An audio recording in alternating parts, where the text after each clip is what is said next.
Study laws of the universe. All right. We did not talk about the ratings yesterday. So let's pull up a comment here. Um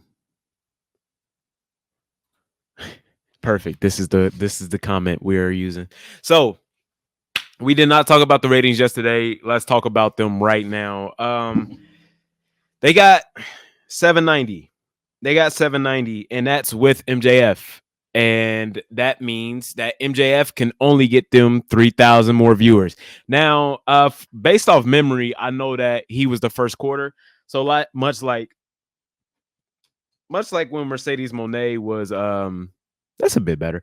Much like when Mercedes Monet was the was debuting, it's hard to gauge the impact when somebody is the first quarter because we all know they get that Big Bang Theory lead in. So we've yet to know his true impact, but based off what we know, he only brought 3,000 more people in, which makes a lot of sense. And as we were having this discussion yesterday, which if you didn't see the stream yesterday, you don't have to go looking through it. The clips will be uploaded tonight. We were talking about MJF working with Roosh. That is not something that a lot of people are going to want to tune into. MJF has lost a lot of good faith with a lot of people inside and outside of the ring. No matter what your political views are, I think we all agree what's going on right now in Gaza is a catastrophe. It is terrible. So for MJF to make those comments that he did while also having the worst run he's ever had in wrestling, you're losing inside the ring fans and outside. And I'm seeing the impact. And I don't know how much y'all on Twitter, but I see it. MJF gets shit on daily on Twitter just because of his political views or whatever, just because of what he said about what's going on. And let's make no mistakes about it. There's a whole genocide going on in Gaza, and MJF is talking about the wrong party. So with that, he lost a lot of good faith. And just we're talking about the Adam Cole stuff, we're talking about the devil stuff, we're talking about the messy the way the Samoa Joe thing was paid off. It's been a mess. It's been a mess. So for him to come back and he comes back in a Triple H jacket, then he's battling Rouge, then he's cutting. He's not a good babyface. I'm sorry, he's just not. So far from what I've seen, 6 months of a title reign plus this promo, I'm ready to say it. He's not a good babyface. And that's no indictment of him as a wrestler or him as a performer. It's just not his strong suit. It's just not something. He's a young dude. He has time to work on it. He has time to improve. But as of right now, I'm calling it. He's not a good babyface. So I don't know if this is what I said it yesterday in the stream. Sorry, you got to put on the Carmex, man. You can't be looking dry out here. That's what it is. I lotion my face. Today and I'm looking glossy. But yeah, now he's working with Roosh, who people just don't really care about. I had a comment going off on me, and remind me to talk about that. That comment really triggered me earlier. But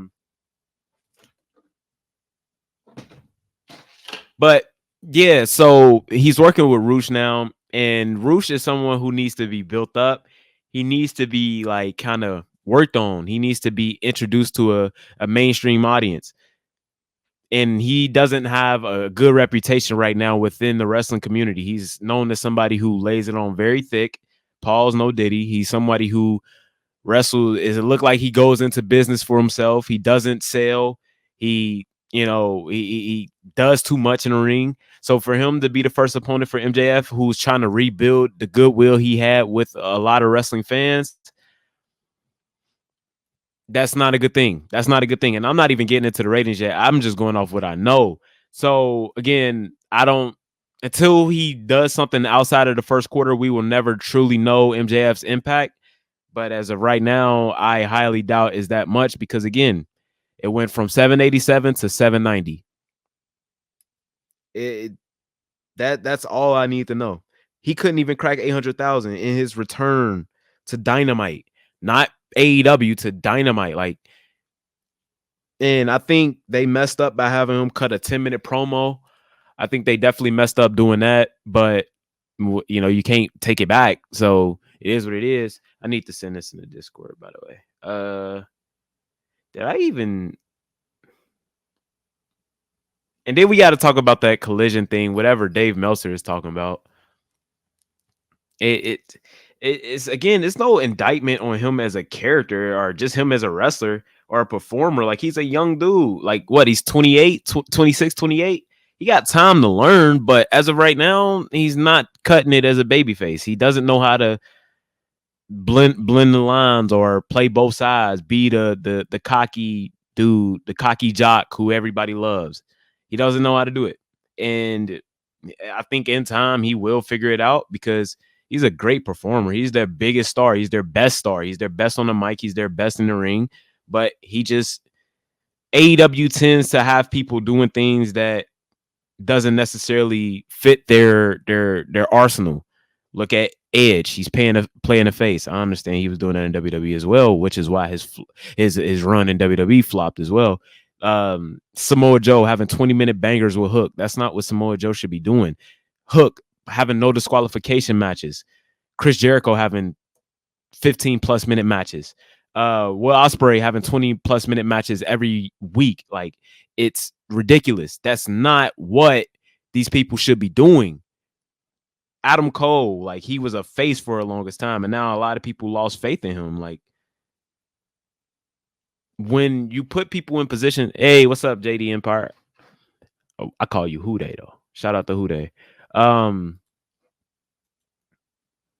But when you have people doing things that they, have, like, not only are you not using their strengths, you're actively using their biggest weaknesses and making it their strong and trying to make it their strong point. That's like having Randy Orton cut, like 2008 Randy Orton cut promos every week. Not even 2008, like 2009 Randy Orton cut promos every week. It's just not going to work because that's not his strong suit. It's like having what was a weakness of what's a big star that had a glaring weakness? I can't think of one at the moment other than Randy Orton in promos in 2008.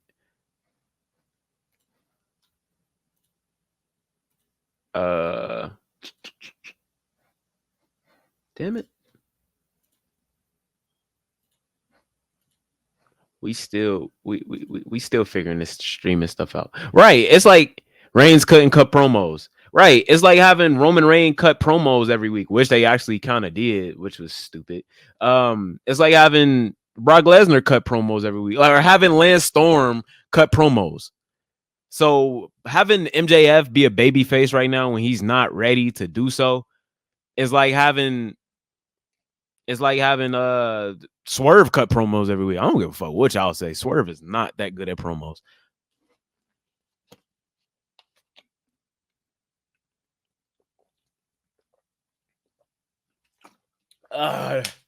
Damn, Ice Mountain is so fucking good. I feel bad for y'all who got to drink Deer Park.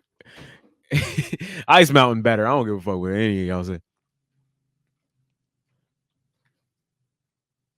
But yeah, let's look at these ratings real quick. Again, this first quarter does not count. If somebody would like to do this math for me, we know how it goes. You cut out this first quarter, you cut out the overrun, and then you add these 7 quarters together, right? 1, 2, 3, 4, 5, 6, 7. I understand we're very much stealing Jim Cornette and Brian Last's thing, but he got a bigger audience, so he'll be all right. You add all 7 of these together and you divide them by 7. If somebody could do that for me while I'm talking, I would definitely appreciate that. Oh, Jose. Hey, my man, Jose. So again, this first quarter, to beat this horse to death, MJF is hard to really say what his impact is right now because it's the first quarter. We all know that's the Big Bang Theory right there. So it's hard to gauge. But let's look at the second quarter. This is the true starting point, 8:35.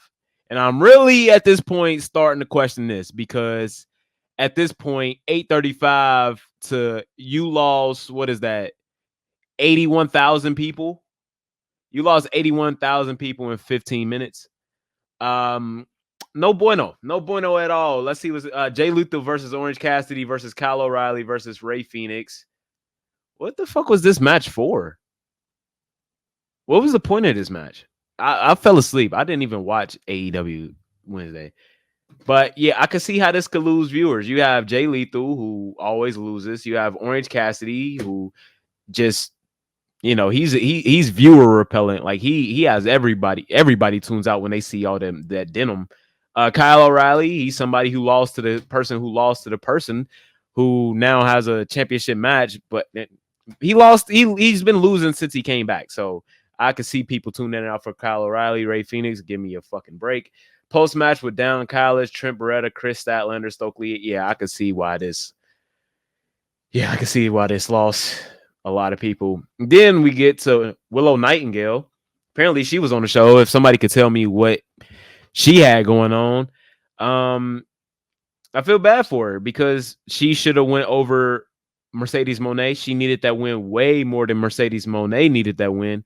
I don't know what they're doing next with her, but I guess we'll see. Christopher Daniels rant promo. Mark Briscoe versus Brian Cage. Then that lost 90. What is that? 81,000. Then they gained 7,000. And no matter what y'all say, and I understand it. I understand it. The Young Bucks, I get it. But I look forward to the Young Bucks now, man. I'm not gonna lie to you. If anybody on this show I look forward to is the Young Bucks. Not necessarily Jack Perry, not really Okada, but I already told you I'm growing a soft spot for Nick Jackson. Paul's no Diddy. But there's a whole lot in this fucking Jesus Christ. You got Briscoe versus Cage continue. Jack Perry backstage promo. Ugh. Samoa Joe Hook Premier Athletes backstage angle. What the fuck was that about? Jericho again. Whose idea was to have Jericho all over the show, by the way? It had to be Jericho's, right? Young Bucks, Acclaim, Billy Gunn, live angle, Swerve Strickland backstage promo.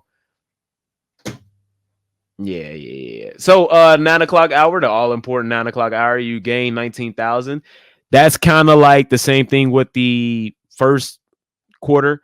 It's not easy to gauge due to the 9:00 hour. That's when people tuning in from a lot of other shows, as you can see in this next quarter where they lost 66,000 people. I thought Magnus was Nick Aldis. Who the fuck is Magnus? Am I tripping? Chat, am I tripping?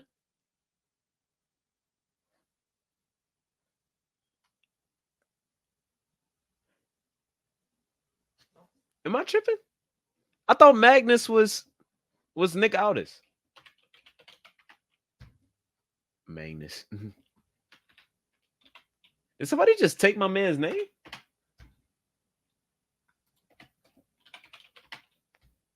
Yeah, what the fuck?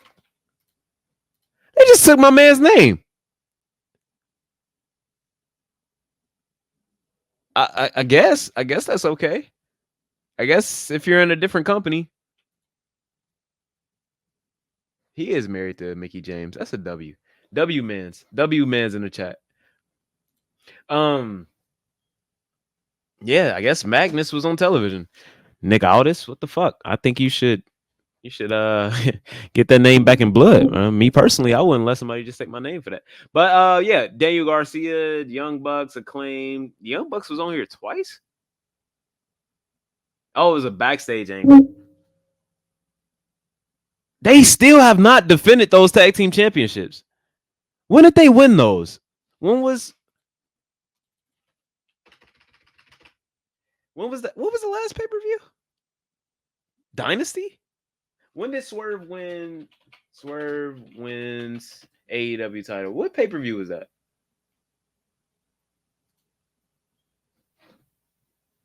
At Dynasty. When was AEW Dynasty?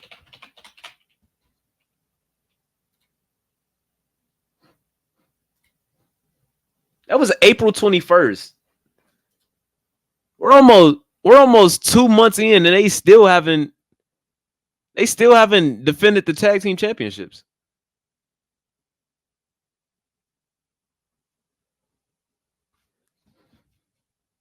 I would love to hear the excuse for that one. Am I lagging or anything, chat? It's saying I have a unstable connection. Let me know if I'm lagging or anything. Um, yeah. So I guess they're trying to shoehorn something with the Young Bucks in, and I mean, what the fuck is even the point of Forbidden Door? Every week is Forbidden Door at this point. You took all their biggest stars. You took all their biggest stars. You took Jay White, Okada, Osprey. Like, what the fuck is the point? That's like the WCW and ECW invasion versus WWE versus Team WWE, but it's basically Stone Cold versus The Rock. So it's basically WWE versus WWE. It's basically AEW versus AEW. What the fuck?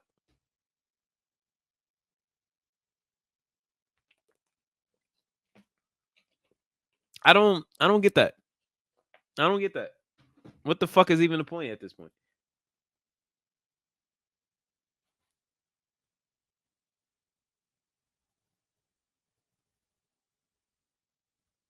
Why are y'all saying no in the chat? Anyway, anywho.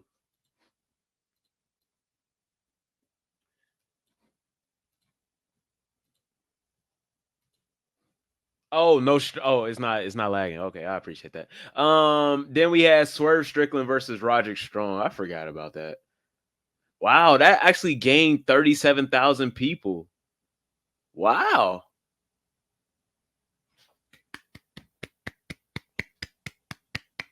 I think that proves Fly Dreamer's theory that Swerve is actually a draw still. I'll shut the fuck up. I'll shut the fuck up on that. Um, Good for Swerve. I'm not counting this though. I'm not counting that. But the gain 37,000 people for the main event. Clap it up for Swerve. W. W. Hold up. Can we get an applause for Swerve? Hold up. Hold up. Hold up. Let's get it. I ain't got a soundboard yet. Uh W Men's. Yeah. Yeah. Good for Swerve. That's what's up, Swerve. Um, yeah, I definitely I'm not giving that to Roger Strong. Maybe they should keep the title on Swerve.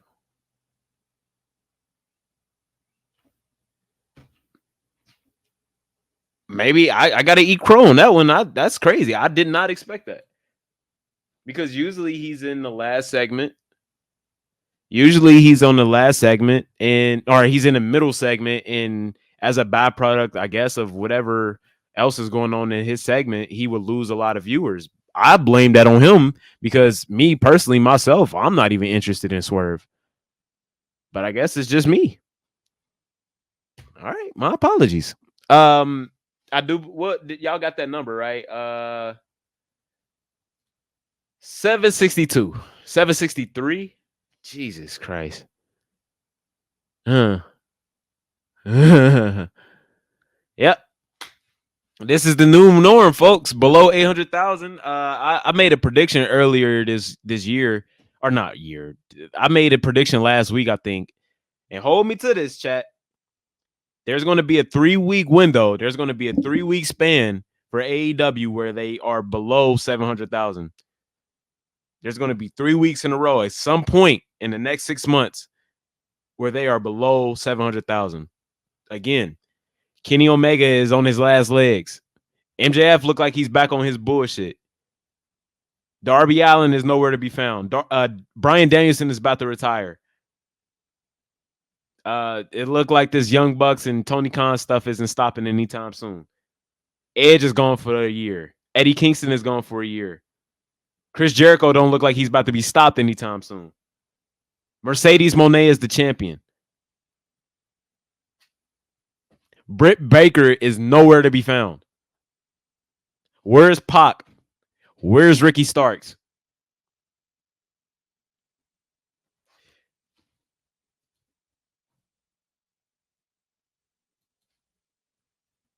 So yeah. Why are people not making fun of Edge, but they make fun because they pick favorites, bro. They pick favorites. They pick favorites, and I'm not in the business of making fun of any injuries, honestly. But if you do something stupid, I'm gonna laugh at you. I'm sorry. NBA almost over. AEW should stay around 750. I think regardless of what the fuck the NBA got going on, LeBron and Kobe Bryant could be having a game on 1-on-1, and AEW AEW would not be affected. It's just their it's just them. It's just them. They're the only ones holding themselves back. Wait, NXT got more viewers, I think. Basically, yeah. Not officially, because they did cheat. I think what did NXT get? 768? I think NXT got 768. The real rating for AEW is 763 because they cheating with the overrun and they cheating with the AEW or the Big Bang Theory lead in. So yeah. Speaking of CM Punk, yo, guys, my fucking triceps is killing me. I don't know if y'all work out, but make sure y'all fucking stretch before you start working out. Holy. Good Lord. But yeah, that is your ratings. Congratulations. You are below 800,000.